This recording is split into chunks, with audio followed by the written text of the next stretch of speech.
15 நாட்கள் பித்ருக்களுக்குரிய நாட்கள். அந்த நாட்கள்ல நாம மூதாதையர்கள் இறந்து போன நம்மளுடைய மூதாதையர்களை தான் நம்ம அந்த 15 நாளை நினைக்கணும். அந்த 15 நாள் நல்ல காரியங்கள் எதையுமே யாரும் செய்ய மாட்டாங்க.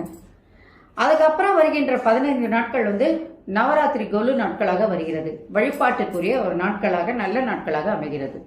சரி, இந்த நல்ல நாட்கள்ல இந்த புரட்டாசி மாசத்துல எதை செய்யலாம், எதை செய்யக்கூடாது, ஏன் செய்யக்கூடாது? செய்யும் போது ஏன் செய்யணும்ன்றது கேட்க மாட்டாங்க. செய்யக்கூடாதுன்னு சொன்னா ஏன் செய்யக்கூடாதுன்னு ஒரு கேள்வி வரும். அதனால முதல்ல எதை நம்ம செய்யலான்றத முதல்ல பாருங்க.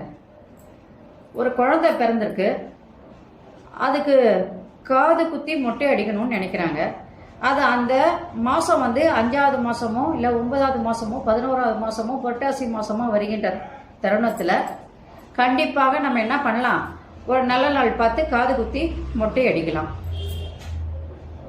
இப்போ ஒரு பெண் முழுகாம இருக்கா அப்படின்னா அவளுக்கு சீமந்தம் பண்ற மாசங்கள் 7, 9, 5ஆம் மாசம் பூ முடிப்பாங்க. அந்த 7, 9 மாசம் புரட்டாசி மாசத்துல வருது அப்படின்னா கண்டிப்பாக